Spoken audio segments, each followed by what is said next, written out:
¿Cómo están? Es miércoles 14 de octubre de 2020. Estamos hoy comenzando nuestro programa Punto de Vista en el estudio principal en la consola de sonido Miguel Figueroa. Nuestros técnicos en cada una de las plantas de retransmisión. Les habla Nerima del Reyes junto a Iván Flores, que está en redes sociales para que usted también pueda tener toda la información. En nuestras habituales frecuencias 770 AM, 104.1 FM, estamos en el www.radioyskl.com para el mundo, y también Iván Flores con la transmisión en el Facebook Live de nuestro programa. Y el saludo de mi invitado es el jefe de fracción del Grupo Parlamentario del Partido de Concertación Nacional, PCN, el diputado coronel Antonio Almendaris. ¿Cómo está, coronel? Bienvenido a la KL. Buenos días. Bien, muchas gracias. Siempre sintiéndome niño, como siempre lo manifiesto en esta radio, porque la ISKL desde mi niñez era lo que escuchábamos en mi casa todas las mañanas. Qué bueno, y seguimos siendo su compañía. Gracias a usted que nos sintoniza, gracias a quienes se conectan en el Facebook Live. Hemos querido hoy conversar con el coronel Almendaris, jefe de fracción del PCN, porque como sabemos la Asamblea Legislativa ha estado desarrollando intenso trabajo. Hay aspectos importantes a destacar, coronel, en el caso de esta resolución de la Sala de lo Constitucional, que determinó que admitió este recurso que presentaron por el atraso en el pago de los empleados de la Asamblea Legislativa. ¿Cree usted que este tipo de acciones le dilatan esfuerzos a la Asamblea y alteran también el Estado de Derecho para avanzar en una fortaleza de instituciones? Antes de comenzar el programa, yo le dije que siento que es necesario una mediación entre el Ejecutivo y el Legislativo. Pero hoy que usted menciona de esta resolución de la sala en la que está pidiendo toda esa documentación, sí, que se creo que eso va a servir como una aclaración de que quién está diciendo la verdad. Porque lo que estuvimos el sábado con el señor ministro de Hacienda, los datos que nos presentó eran muy convincentes. Como quien dice, dinero hay, pero es como en su casa, que tal vez tenía dinero para pagar tal cosa, tal otra, y de repente hubo un problema de una gravedad de uno de los familiares, y lo que se iba a emplear para una cosa se empleó para lo más urgente, que era la enfermedad. Como está la familia, se asemeja a un país, porque ¿qué es un país? ¿Qué es la patria? Si no es un conjunto de familias, en un terreno definido con leyes establecidas. Hoy que interviene con la resolución la sala, entonces al comparar las cifras que se dicen o se manejan, no se dicen, se manejan en la Asamblea versus las que maneja el señor ministro de Hacienda, ahí vamos a poder aclarar cómo en verdad está la situación. Sí. Y él les dijo que hay ingresos para, los salarios es un presupuesto que debe estar ya asignado en el caso del pago de sueldos de los empleados. ¿Qué les dijo el titular de Hacienda? ¿Cómo están los ingresos corrientes? Bueno, como le acabo de mencionar, y para comprensión del pueblo salvadoreño lo acabo de decir de esa manera, que lo que estaba destinado y presupuestado para ciertas cosas, para no solo pago de salarios, proveedores y todo, cuando se dio la emergencia, mucho de eso tuvo que ocuparse también para paliar la situación del COVID. Entonces, pero repito y recalco, ya me siento satisfecho de que la mediación que yo estaba queriendo proponer o sugerir, creo que la sala va a servir como tal. Sí, bueno, habrá que esperar, como dice usted, si se dan estos escenarios, diputado Almendaris, porque el presidente salió con un lenguaje nada concertador después de estas resoluciones de la Sala de lo Constitucional. Pero ¿cree usted que la intervención así a nivel de órgano de Estado podrá favorecer que se vaya estabilizando la situación? Esta tensión no parece tener una reducción entre órganos de Estado, pero la resolución de la sala dice que no se debe repetir el atraso en el pago de los salarios. Bien, pero también dijo que quería conocer las cifras. Sí, les ha pedido informes tanto a la Asamblea como... Así es, así como ya tenemos también mi presencia donde el señor ministro de Hacienda es y será del FODES. ¿no? Sí, también. Lastimosamente Comures no llegó. Pero es que como lo que pasa, solamente el que le aprieta el zapato sabe dónde está el problema. Lo que es antiguo Cuscatlán y otros municipios más antiguos, que es muy rico en impuestos. Sí, tiene buenas tasas antiguo. Bueno, todas las empresas, las tasas e impuestos. Sí. No necesita el FODES, ¿verdad? Pero sí, por ejemplo, en el caso de Huayuba, que inclusive estoy tratando de ayudarle al personal que ya tiene 2-3 meses sin sueldo, porque no son, muchas de estas alcaldías no recaudan de tasas e impuestos ni siquiera una tercera parte de lo que se necesita para el funcionamiento de la misma. Y cuando digo funcionamiento, no me refiero solamente al pago de salarios, sino que también energía eléctrica, agua, basura, etcétera. Entonces, ya acuérdense que antes las alcaldías abrían un hoyo fuera de la ciudad y ahí tiraban la basura. Hoy no, hay que pagar para llevarla hasta los lugares donde se procesan adecuadamente los desechos sólidos. Entonces, yo estoy abogando porque el FODE sea también la prioridad para las alcaldías. Sí, y que hubo algún compromiso, alguna propuesta sobre la base de la reunión del pasado sábado para ir parcialmente cumpliendo el compromiso del FODE, coronel. Lo que nos manifestó el señor ministro es que sí, para reponer lo que ya se había gastado, se necesitaba también que la Asamblea le autorizara fondos que todavía están pendientes de autorizar. Algunos ya están aprobados y solamente necesitan incluirlos en el presupuesto. Una tercera votación que antes no sucedía y que de repente se decretó que así iba a ser, para poder poder sustituir de aquello que se tomó para las prioridades que él nos manifestó y que nosotros sabemos que han ocurrido, y sustituirla con ese dinero fresco. El PCN como grupo parlamentario está dispuesto a dar votos para esta asignación de esta tercera votación, coronel. Nosotros, no solamente en este gobierno, sino que los anteriores, siempre, no solamente hemos sido anuentes en que cuando se tiene la razón también hemos dado los votos en beneficio del país, sino que hemos ido más allá. Pero le recordaba a usted la buena experiencia que tuvimos en el gobierno anterior, cuando fue la Asamblea la que lideró el trabajo de la seguridad pública. Digo liderar porque cuando el señor presidente Sánchez Serén dijo que quería implementar medidas extraordinarias porque la delincuencia estaba a 25 asesinatos diarios, nosotros, Comisión de Seguridad, en una forma unida, ahí ningún partido hizo más ni hizo menos, nos unimos al esfuerzo del presidente, y no solo eso, no que nosotros lideramos llamando al señor fiscal, al señor el presidente de la Corte Suprema de Justicia y la presidente de la Sala de lo Penal, al Gabinete de Seguridad del Ejecutivo y al Fiscal General de la República, y así sacamos una serie de leyes. De tal manera que el éxito fue que de 25 asesinatos diarios que había, cuando este gobierno entregó ya en una baja, con 7 asesinatos, que este gobierno, ya con esos instrumentos que dimos, ha continuado lo que hizo el gobierno anterior en el descenso de los asesinatos. Sí. Esto es una muestra de lo que podríamos hacer si trabajáramos coordinadamente también. Y estas muestras de las que usted habla esta mañana, coronel Almendaris, fruto de ello es esta contribución especial para la seguridad, que también fue un decreto. Esto tiene una vigencia. ¿Qué sucede? ¿Es una iniciativa del Ejecutivo eliminarla, o el decreto que aprobó la Asamblea en esta conjunción de esfuerzos establecía un vencimiento de la aplicación? Establecía ahí un vencimiento, ¿no? Se decía que no iba a...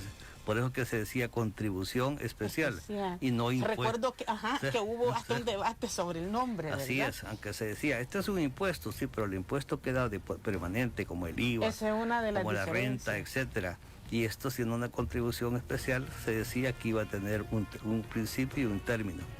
Eso fue parte de las ayudas que le dimos al gobierno anterior, además de las reformas a los cuerpos legales. Le dimos también recursos, unos 150 millones, usted recuerda. Y después la contribución especial que ha servido tanto para bonos, para, para equipar también instalaciones, recuerdo que decía. Y para la prevención también de la delincuencia. Sí, y se le daba a la fiscalía. Esta contribución especial tiene distintas aristas, ¿verdad? Van los recursos. Pero este mes de octubre todavía es vigente hasta el 20, ¿verdad? Sí, hasta el 20. Le decía tenía porque en aquel entonces cada trimestre, después de que se veía lo que se había recaudado, se distribuía entre la Procuraduría, la Fiscalía, la Policía, y centros penitenciarios, etcétera. Pero a principios de este periodo presidencial ya no se hace distribución, sino que directamente se pasó al presupuesto general de la Nación. O sea, ya no se hizo esto para la Fiscalía. Sí, porque antes a nivel de la comisión lo revisaba. Hoy todo directo al presupuesto y va directamente para la policía. Sí, llegó el ministro de Hacienda para decir que se está solicitando un nuevo decreto para 2022. Dice él que en 2021 se mantendrá el 5%. Para grandes contribuyentes, pero no sé qué análisis tienen ustedes en el grupo parlamentario, porque esto de grandes contribuyentes siempre el consumidor final tiene un recargo en lo que adquiere. Bueno, esas son de las cosas que después de ver los resultados que se obtuvieron a través de estos recursos, vemos también de que si se mantiene, porque como lo acaba de mencionar, uno dice que le pone los impuestos a los grandes contribuyentes. ¿Será que ellos lo pagan o será el pueblo el que prácticamente lo está pagando además del IVA? Sí, y en términos de lo que usted manifestaba, el interés del PCN y de todos los grupos parlamentarios, que haya un avance en el pago del FODES, no ha habido ningún resultado hasta hoy. Las municipalidades están todavía esperando el FODES y recuerdo que también el ministro habló de un proceso de asignación de 75 millones de dólares a la alcaldía que dijo no correspondía al 30% del monto asignado. ¿Hablaron de eso en la reunión también? También hablamos de eso. ¿Se va a corregir o qué es lo que va a pasar ahí? Lo que él está pidiendo es que se corrija el decreto, porque el decreto, si hubieran sido 250 millones como lo mandó el Ejecutivo, los que se hubieran aprobado, el 30% eran 75. Pero lo que se aprobaron fueron 189 millones. Y entonces, por lo tanto, el 75 millones no era el 30%.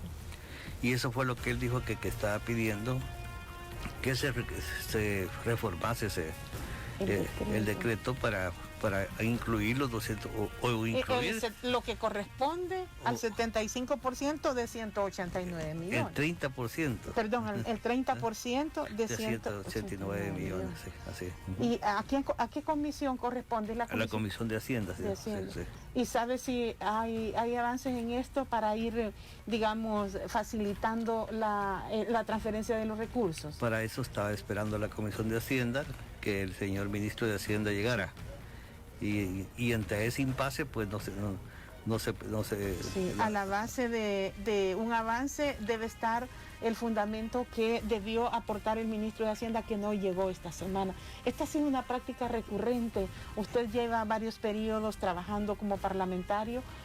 ¿Han tenido experiencias de esta naturaleza o este momento no tiene muchos antecedentes al respecto? Bien, el tiempo que tengo de ser diputado nunca había visto de alguien, de un gobierno cuyos ministros no acudiesen a la asamblea cuando serán llamados. Pero también durante mi tiempo de diputado nunca había visto la polarización también de los partidos mayoritarios hacia el gobierno, porque cuando estuvo el Frente en oposición, sí, hubo muchas cosas que el Frente le negó a Arena.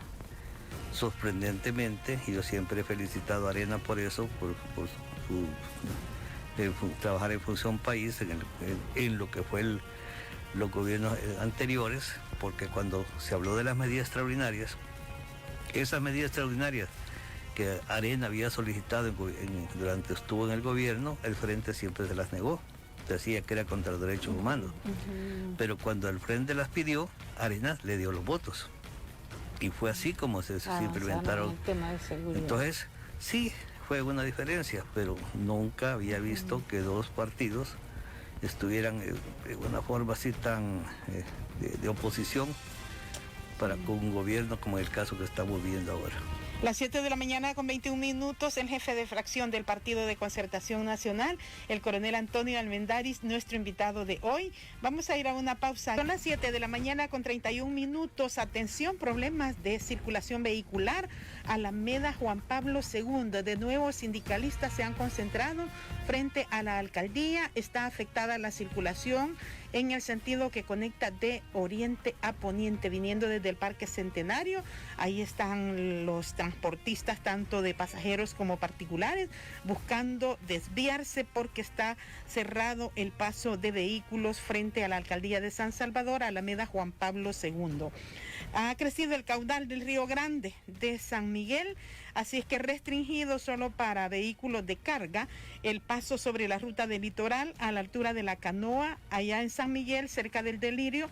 El transporte liviano pues no puede pasar por riesgo.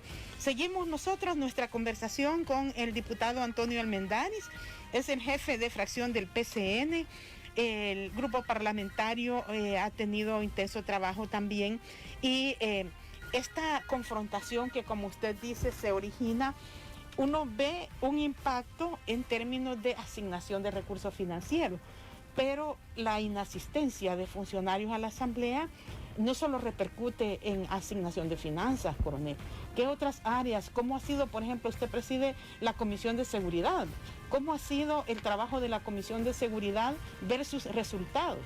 Bueno, en vista de que no ha comparecido el señor ministro de Justicia y Seguridad a las convocatorias que le hemos hecho, vamos a tener que, a base de iniciativa nuestra y la opinión de él, de tratar de legislar de cosas que tendríamos que tener la opinión de él, que se le hemos mandado a pedir por escrito y también le hemos pedido que comparezca y no lo ha hecho. Sí.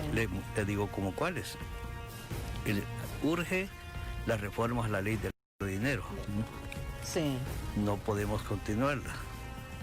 Tenemos reformas a la ley disciplinaria policial, a la ley de la carrera policial, a la ley orgánica de la policía, tampoco podemos continuar. Pero no obstante, se ha pedido opinión y no hemos recibido. El martes comenzamos a discutir la ley de reinserción de maras y pandillas, sí, que como le he manifestado en la comisión, el problema es que hay muchas personas de ellas que quieren abandonar la vida delictiva y otros que no quieren que sus hijos sigan sus pasos. Ya tiene rato esta ley, ¿verdad? Exacto, esta la mandó... Desde la legislatura anterior la tienen, ¿verdad? La mandó el presidente Sánchez Serén y esperamos que llegara el nuevo gobierno para tener su opinión. También el Partido Arena, en base a esta ley, tiene dos propuestas más también, que las vamos a discutir, como le digo, el día martes. Está agendado para el martes de la próxima Así semana. es. ¿Por qué es urgente? Actualmente se está hablando de pactos, de treguas entre con políticos, negociaciones. Exacto. Entonces, ¿quién les habla? Queremos ayudarles a esas personas que nos han manifestado, personas cercanas a ellos que quieren salir. Hay miembros de estas estructuras que quieren salir. Así es. ¿Serán sinceros? Por lo que yo he tenido experiencias en eso y que las iglesias también las han tenido, son gente sincera también, ¿no? Imagínense, ellos no dejan de ser padres de familia, ¿no? Y un padre no quiere que sus hijos sigan su vida problemática. Pero ¿cómo ayudarles sin que eso se interprete como una tregua o como una negociación? Sí. Te necesitan esas reglas para poder ayudar siempre y cuando usted se rija por esto. Y de forma pública, sí, usted presentando una ley. Y saliéndose de esto, usted ya está en otra cosa, ¿no? Entonces, eso urge, lo vamos a hacer el próximo martes. Hubiéramos querido tener o queremos, porque todavía no se puede decir de que ante esta necesidad que el mismo gobierno está siendo acusado de estar haciendo pactos con las maras pandillas, es el que más precisaría de esta ley para poder cumplir su función social que le corresponde y que tiene la obligación de hacer, de recuperar a esas personas que andan en malos pasos. ¿Y de qué dependerá obtener resultados en esta ley?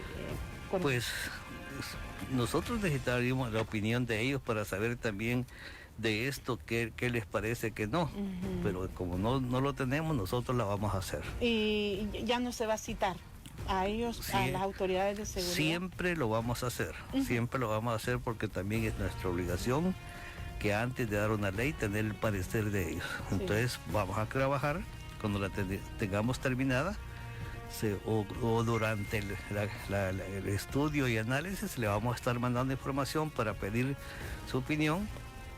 Si la manda va a ser bueno, si llega va a ser mejor. Bueno, lo llamaron, coronel, a través del 22-24-08-88, dice que le felicitan por el trabajo. Y me decía el oyente, lo que pasa es que, mire, el coronel Armendáriz ha hecho como grupo parlamentario en general, el PCN, un aporte importante buscando puntos de equilibrio. Pero yo siento, me dice, que mucho dinero para los alcaldes. Y los alcaldes a nosotros nos cobran ya en los recibos de luz algunas tasas municipales, entonces están recibiendo ingresos. Y también traía a colación, fíjese, la necesidad de que se puedan establecer mecanismos de control sobre el FODES. Ahí hubo un artista que denunciaba que los alcaldes, fíjese, le dicen que le amenice una fiesta, le dicen que la fiesta vale 6,000, que ponga 6,000, pero en la práctica lo que el artista recibía eran $2,000. Entonces, ¿sí cree usted que también ha sido una falencia que ha tenido la administración financiera del FODES sin los controles necesarios? No, fíjese que ese es el problema de la persona que permite que esas cosas sucedan. Porque pero si no les daban el contrato, decía, fíjese. Pues sí, pero entonces aceptó una especie de soborno o de chantaje. No, si él no denuncia ante las autoridades competentes, eso se va a seguir siendo. Y por eso decía Sor Juana Inés de la Cruz, ¿quién peca más? Sí, el que peca por la paga, el que paga por pecar. Sí, muy bien, esas letras eran muy importantes, esos literatos, coronel. El trabajo del grupo parlamentario, coronel, está marcado por, bueno, el PCN preside la Asamblea Legislativa. La posición en torno a temas importantes que se ven en la Asamblea, como esto de la confrontación, las comisiones especiales, ¿cómo separarlo? ¿Es la presidencia de la Asamblea tiene una posición, es la misma posición del grupo parlamentario del PCN o hay diferencia? Sí, algunas veces ha habido diferencia en lo que manifiesta el señor presidente de la Asamblea en su carácter de tal. Él tiene que dar la posición de la Asamblea, y la Asamblea normalmente es la posición de los partidos mayoritarios. De todos los grupos parlamentarios. Bueno, la mayoría. De la mayoría. Y por eso yo siempre hago la aclaración que la posición del Partido Concertación Nacional la pongo yo, no el presidente de la Asamblea. Muchas veces por lo que acabo de manifestar, difiere lo que dice el señor presidente con la verdadera posición del partido. Sí, bueno, hay un oyente ahí que estaba haciendo referencia también, dice, a que la sala también resolvió sobre esta situación del pago de impuestos, y es que es un caso de Intratex. Él se refiere a este caso de Intratex en el que la sala determinó que admitía un recurso que fue presentado por la apoderada legal de la empresa en el caso de la denuncia que hizo el ministro de Hacienda. Esto de la evasión fiscal también repercute en lo que hablábamos en un principio, la necesidad de ingresos corrientes al país. ¿Cree usted que es válido este tipo de procedimientos o que se debe fortalecer los controles para que se cumpla con el pago de impuestos? Las dos cosas, pero también ante el incumplimiento tiene que haber también una reacción que le hemos visto hasta en este gobierno. Anteriormente no había visto tanta denuncia como tantos avisos. Sí, todos los jueves hay. Sí, exacto, pero antes no lo habíamos visto, tanto así que de años tenemos en la Comisión de Legislación y Puntos Constitucionales, del cual yo también soy parte, unas reformas a los delitos contra la hacienda.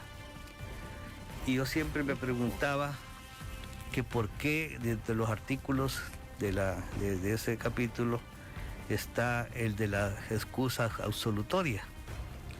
Comienza a decir el que va a tal cosa, el que va a tal otra, que por cierto tiene que ser reformada para que sea más efectiva, pero al final dice que no obstante lo anterior, el que pague todo lo que debe, pues no le repercute en cárcel ni nada. ¿De qué quiere decir? Que yo puedo estar evadiendo y si me descubren, sencillamente pago. Si no me descubren, sigo haciendo las cosas. No existe entonces el temor, como en otros países, que puede ser usted encausado, ya sea porque roba $1 millón o porque roba $10. ¿El grupo parlamentario, por ejemplo, estaría en favor de avanzar en estas reformas?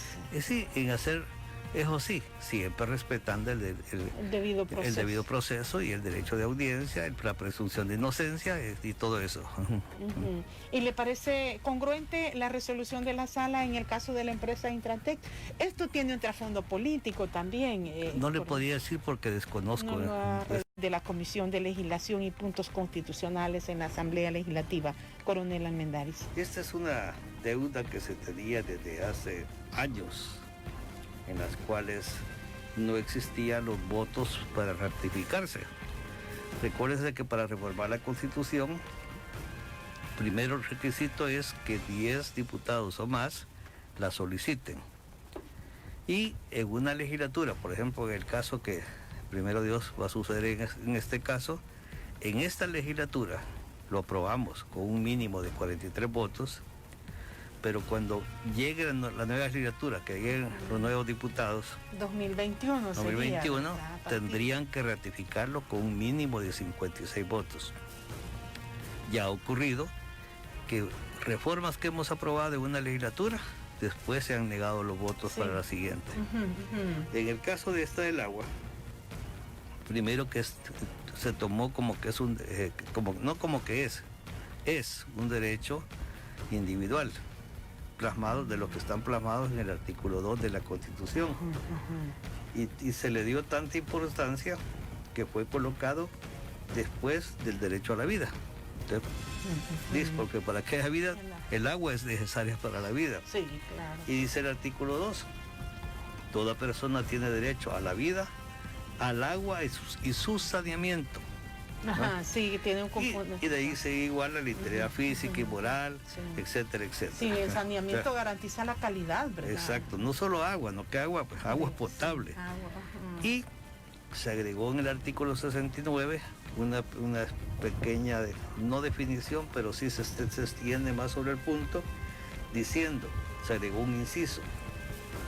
El primero, es obligación del Estado crear políticas públicas y leyes que garanticen a todos los habitantes agua salubre, suficiente, accesible y asequible, así como el aprovechamiento y preservación de los recursos hídricos. La preservación es importante, sí. El agua constituye un bien público. ¿Qué es lo que estamos diciendo aquí? Sí, que el Estado tiene que garantizar un agua buena.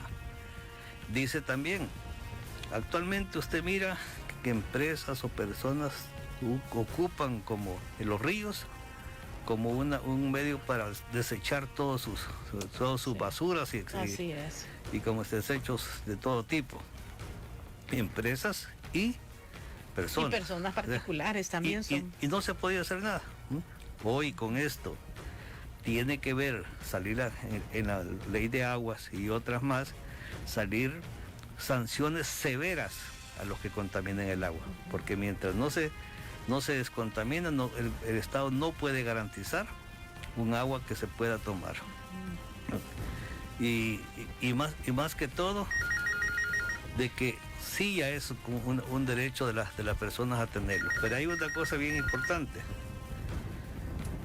Con esta reforma también se cierra completamente cualquier intención que exista de privatización del agua potable, del agua. ¿Por qué? Cuando dice el agua constituye un bien público, si usted se va a la definición de bien público, Es algo al que tiene derecho sin toda persona y que es obligación del Estado tenerla. Por lo tanto, cuando algunas personas decían que se pusiera sin fines de lucro, pues aquí está, esto abarca no solamente sin fines de lucro, sino que también otros ponían a la gestión del agua, no tiene que gestionarla, el Estado tiene que dársela. El Estado, ahí entra también lo del organismo, ¿verdad? Que el organismo, el ente rector, que fue uno de los puntos neurálgicos en la discusión de la Ley General de Agua. Y yo le decía, es que toda institución tiene que tener también su vigilancia. El Estado no puede también trabajar sin tener quien le esté fiscalizando. Por eso existen muchas como la ley de salario, la comisión de salario mínimo, en la que está Estado y está sí, son organismos tripartitos estos. Entonces, en esta directiva, llamémoslo así, que dice la ley, tiene que haber gente de la empresa privada. Pero ¿qué pasa? Tiene que haber, digamos, el 60-70% del Estado para tomar las decisiones sin obstaculización de la empresa privada, pero tiene que haber gente de la empresa privada dentro, un 30-40, para poder estar vigilantes de lo que se está haciendo. Y que el Estado no pierda su función reguladora y de protección y de garantizar este bien público, como usted dice. Cuando estoy diciendo 60-70 del Estado es porque tiene los votos suficientes para tomar decisiones. Pero los otros también de decir, miren, lo que se va a hacer no es correcto, o lo que se está haciendo no es correcto. Sí, coronel Almendaris, el grupo parlamentario del PCN, ¿cómo ve el panorama para la aprobación del presupuesto para 2021? ¿Avances en el estudio no hay? No hemos comenzado todavía. Ni se han comenzado. Todavía se está llamando va a comenzarse para el próximo lunes a llamar no como es costumbre, porque la costumbre no se ley, sino que como debe de ser, que si usted me dice, Ministerio de X, me han adjudicado tanto, tiene que justificar por qué. Sí. Los planes son estos, y yo necesito ese dinero. Entonces, el lunes se comienza a llamar a los titulares de los diferentes ministerios para la discusión del presupuesto. De ahí va a depender también de que esto salga en tiempo. Bueno, le están recordando aquí, dice, sobre lo de Bandesal, el fideicomiso que requieren también para su funcionamiento, para la micro y pequeña empresa, que es una tarea también. Tengo entendido que eso de hace días ya comenzó a operar.